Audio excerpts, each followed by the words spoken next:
So Kawasaki are on the charge with their brand new Z1100 range. What's going on? So Kawasaki have always been those nutsy kind of manufacturers that always give us some great bikes over the years. We have the Ninjas, of course, and any other bike. I used to have a ZZR 1400, great bike. It was a bullet. I've got a Kawasaki sat right there, Z750 on a 650 frame, which I rebuilt from back in the day.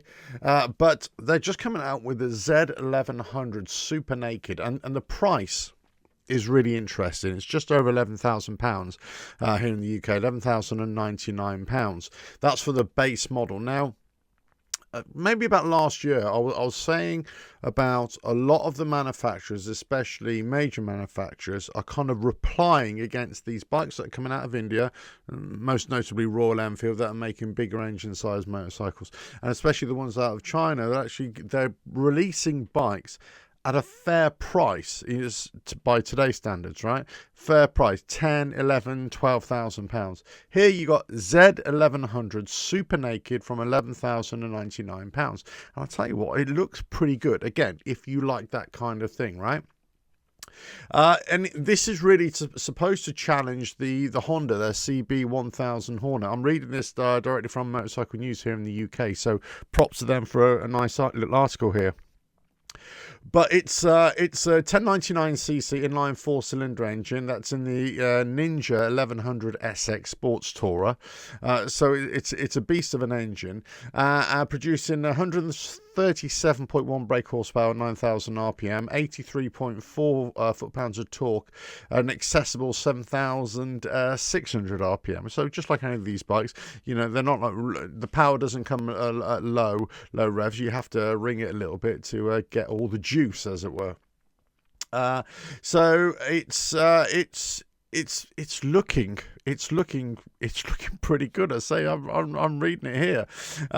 Compared to the previously available Z1000 that was discontinued here a couple of years ago, or 2020, wasn't it, or something like that.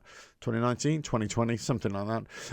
They've altered the camshaft profiles, valve springs, pistons, and gear ratios, with both 5th and 6th gear now longer than the old machine, for fewer vibrations at high speed. Okay. The electronics also had a tweak, with both Z flavors receiving electric throttle valves, allowing for cruise control, up and down quick shifters. Okay, 6-axis IMU also means less sensitive electronics, including traction control. And it just goes on to say it's got a 5-inch TFT dash. It's got multiple riding modes: a sport, road, rain, manual alter rider option, customizable option, and you can connect it to your phones via a dedicated Kawasaki app. I'm just looking at the pictures, and I'll flash them up here for you as well. But the engine is in an aluminium twin tube chassis, monoshock at the rear, 41mm upside down forks at the front, you know, standard stuff there. The SE range is the higher spec range here, so that comes in, I think, is at £12,099. Let me just quickly check that for you. It is, sorry, £12,699 for the highest spec SE version. Look, you're getting a lot of bike here, a lot of bike for about £12,000. Whatever that will be in dollars and shekels, make up your own minds. The rear of the SC is also differentiated by an Öhlins S46 shock absorber. So it's a different setup, suspension setup for the SE range over the standard. And that's featuring a remote preload adjuster for ease of use as well. Front brakes are also different on the SE. Radio mounted Brembo monoblock calipers biting onto 310 Brembo discs, aided by steel braided brake lines. Dunlop Sport Max Q5 tyres feature on both models. Slight differences in suspension. Both variants feature claimed 815 millimeters of seat height, and it was, handlebars are now 22 millimeters wider, 30 millimeters further forward, said to help with rider inputs and handling, possibly in a bit more of a sportier position. They're going to be available from October here in the UK, so pretty much any moment now. A standard model available in a mixture of black and grey, and the SC yours in a similar design, punctured by a set of green wheels and gold of the suspension componentry. And look, I've got to say, I'm looking at it, and it does, I mean, it's a modern take, right? It's a modern take, and there isn't that much to, in my mind, there isn't that much that has changed from the older Kawasaki's in terms of the last 5 years.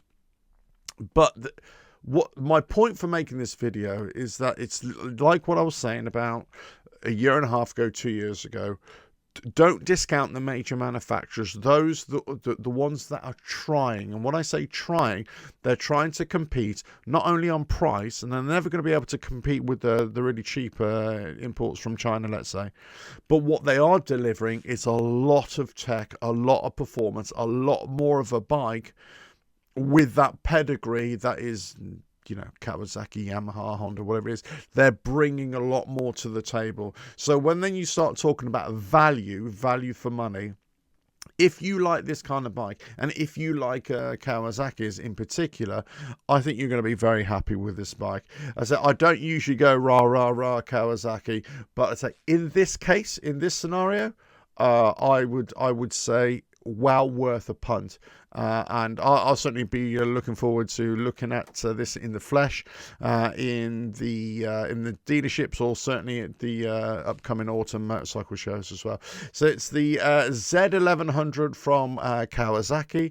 It's the Super Naked, starting at £11,099, where the SE version, which is slightly upgraded suspension and so on and so forth, that's £12,699. Well done, Kawasaki. Yep, I think you're going to get a lot of buys on this, and a hell of a lot of performance as well out of this Super Naked. So if nakeds are your thing, let's face it, we all like nakeds.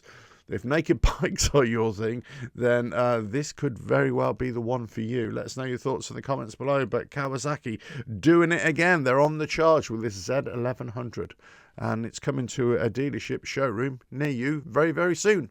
Bye now.